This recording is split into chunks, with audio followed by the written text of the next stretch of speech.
Today, we're going over 12 real places on Earth that you're not allowed to set foot on. Number 1. Area 51. It's April 1955, and a CIA officer named Richard Bissell is flying low over the Nevada desert with Lockheed engineer Kelly Johnson, hunting for somewhere to hide a spy plane. They spot a dry lake bed at Groom Lake, flat, empty, and tucked right up against a nuclear test site nobody was allowed near anyway. They land on it, and within months there's a runway, a cluster of hangars, and the U-2, a plane built to photograph the Soviet Union from the edge of space. Then came the A-12 Oxcart, tearing across the sky at 3 times the speed of sound. Then the F-117, the first fighter shaped to slip past radar like it wasn't even there. The U-2 flew so high that people on the ground kept calling in UFO sightings. It cruised above 70,000 feet, or, by my math, roughly 100,000 bananas stacked end to end. Everything tested there is a state secret, so down at ground level, it's one of the most heavily guarded places in the country. Restricted airspace overhead, armed patrols on the perimeter, and signs warning that deadly force is authorized past a certain line. Cameras are pointless out there, since there's nothing you're cleared to aim them at. The people who work inside don't even drive in. They board unmarked white jets at a private gate in Las Vegas, planes nicknamed Janet, and fly out to a base the CIA wouldn't so much as admit existed until 2013. Number 2. Ise Grand Shrine. It's the 680s, and the Japanese Emperor Tenmu is drawing up plans for a shrine at Ise, on the coast south of Nagoya. He dies before it's finished, so his widow, Empress Jito, holds the first rebuilding ceremony around the year 690. Every 20 years since, the priests at Ise tear the main shrine completely down and rebuild an exact copy on the empty plot beside it. Same design, same cypress wood, no nails, around 12,000 fresh logs every time. They've kept this up for roughly 1,300 years, so the wood is always freshly cut, and each generation of carpenters learns the trade by building the whole thing before passing it down. Ise is the holiest site in the Shinto religion, said to hold the sacred mirror, one of the 3 imperial treasures of Japan. 8 million people a year cross its bridges and walk the gravel paths under the cedars. But the innermost shrine sits behind 4 tall wooden fences, and only the highest priests and members of the imperial family may step past them. You will not find a photo of what is inside. And every 20 years, the priests carry that sacred mirror to the new shrine in the dead of night, screened behind white silk, so not one person can lay eyes on it. Number 3. Niihau. It's 1864, and a Scottish widow named Elizabeth Sinclair sails into Hawaii looking to buy land for her family. King Kamehameha V offers her a whole island off the west coast of Kauai, 70 square miles of grassland called Niihau, for $10,000 in gold. She takes the deal, and the king asks one thing in return: look after the island and the Hawaiians living on it. Her descendants, the Robinson family, still own the place today, and they've held that promise like a locked door. Around 80 people live on Niihau, and most of them speak Hawaiian as their first language. In a village with no paved roads, no cars, and no running water piped into the houses. You can't buy a ticket, book a hotel, or charter a boat over on a whim. Outsiders get on the island only if a Robinson personally invites them, which is why it earned the nickname the Forbidden Isle.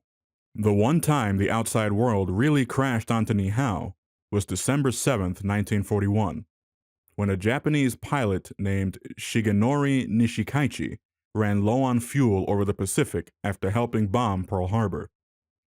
Japanese commanders had marked the island on their maps as empty, so Nishikaichi glided down into a Niihau field, climbed out of his Zero, and walked straight into a village that had no idea a war had just started.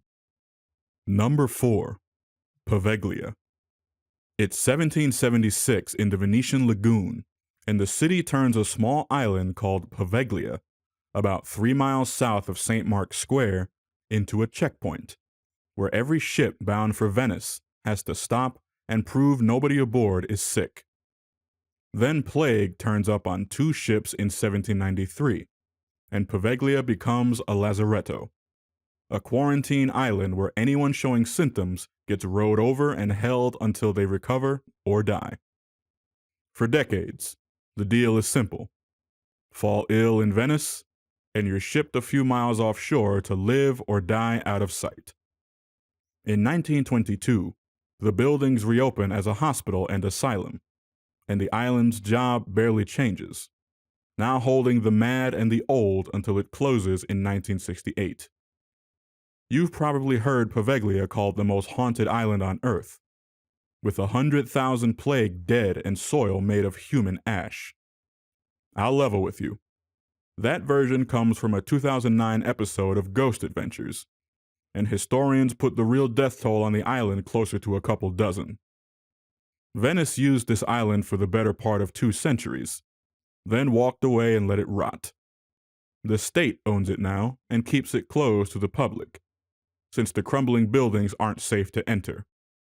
A 12th century bell tower leans over the collapsed wards, chained off behind a warning sign. Number 5. Room 39.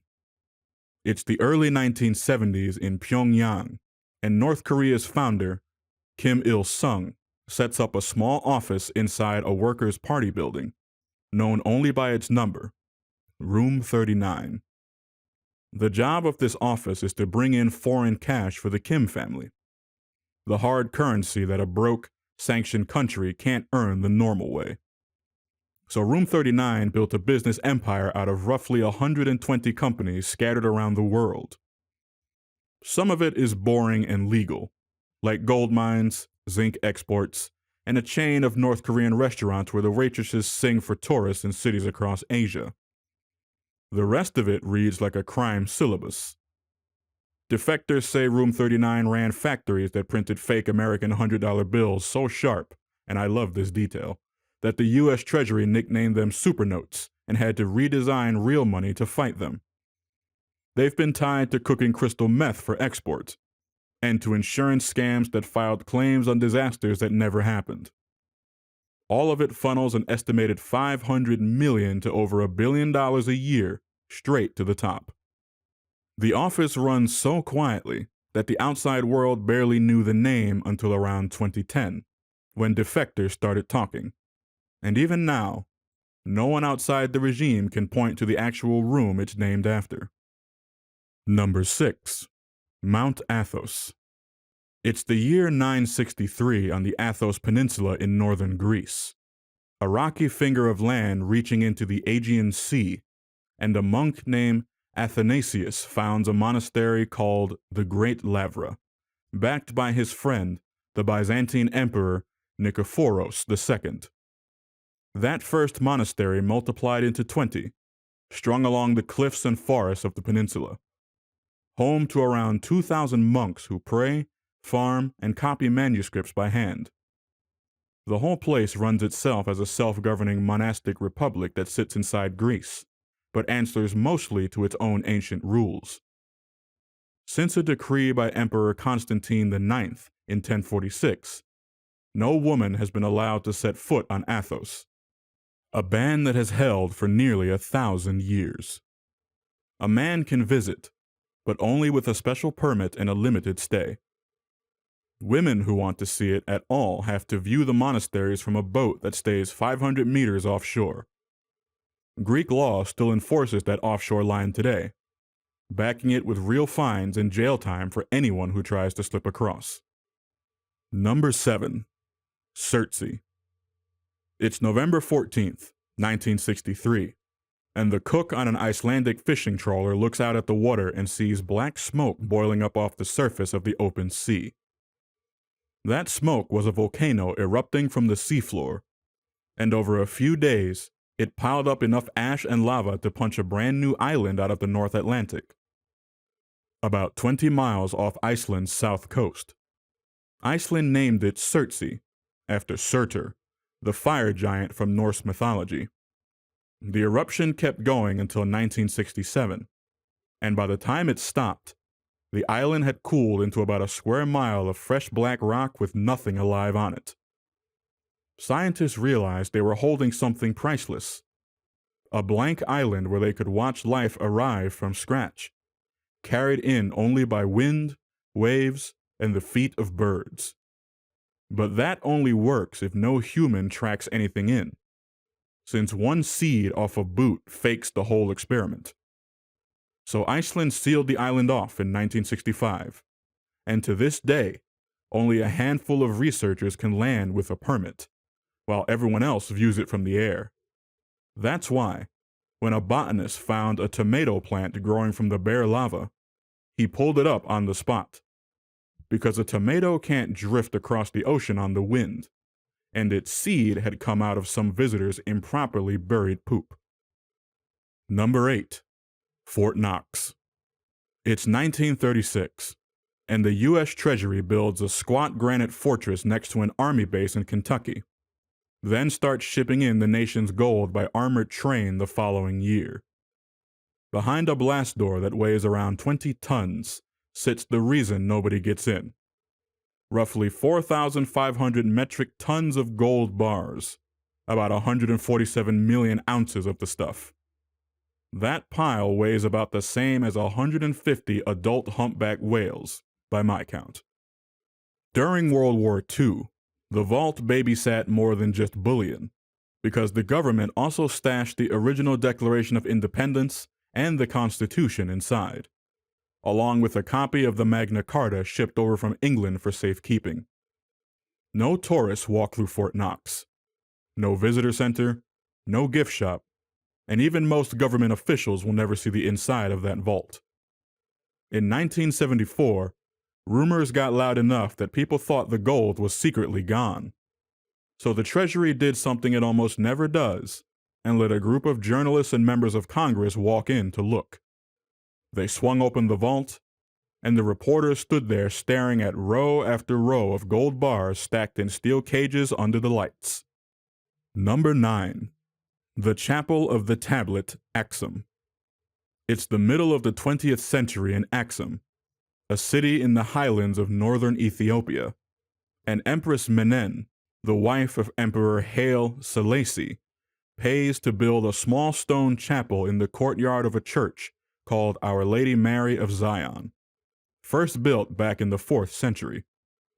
Right beside it, Haile Selassie puts up a big new cathedral, finished in 1964, where crowds of pilgrims come to pray. But that little chapel next door is the one nobody can enter, because the Ethiopian Orthodox Church says it holds the actual Ark of the Covenant. The story they tell goes back 3,000 years to Menelik, said to be the son of King Solomon and the Queen of Sheba, who supposedly carried the Ark from Jerusalem to Ethiopia. One single monk lives beside it as its guardian, and he is the only human being on the planet allowed inside to see it. He never leaves the grounds for the rest of his life, and when he feels death coming, he names the next guardian to take his place. The church has never let a scholar in to examine it, so nobody can confirm what's really behind that door. One British academic did force his way in during World War II, and the way I heard it, he came out saying the thing he saw looked like an ordinary medieval replica. Number 10. The Paris Catacombs. It's 1786 in Paris, and the city has a corpse problem, because its cemeteries are so packed that rotting bodies are literally spilling through the walls of the graveyards into people's basements. So the city starts hauling the dead underground, into the empty limestone quarries beneath the streets, beginning with the overflowing Holy Innocents Cemetery. Night after night, wagons carry bones down into the tunnels, and by the time they're done, the remains of more than 6 million people are stacked down there in walls of skulls and femurs. Tourists can walk a slice of this today. about a mile of well-lit passage with a gift shop at the end. That mile is a tiny scrap of a tunnel network that runs for hundreds of kilometers under the city, and stepping off the official path into the rest of it has been illegal since 1955. Since the unmapped tunnels are a maze, it's dangerously easy to get lost in. A special police unit patrols the dark down there, hunting for the trespassers who call themselves cataphiles and handing out fines. In 2004, police on a training exercise pushed into a sealed-off section and found something I still can't quite believe. A fully wired underground movie theater, completed with a bar and lounge chairs. They came back a few days later, and the whole thing was gone.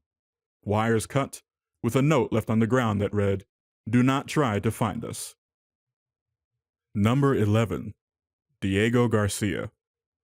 It's 1965, and Britain quietly draws a new line on the map, slicing a cluster of islands called the Chagos Archipelago away from the colony of Mauritius, and buying them outright for £3 million. They renamed the territory and set their sights on the biggest island in the chain, Diego Garcia, a thin curl of coral sitting dead center in the Indian Ocean.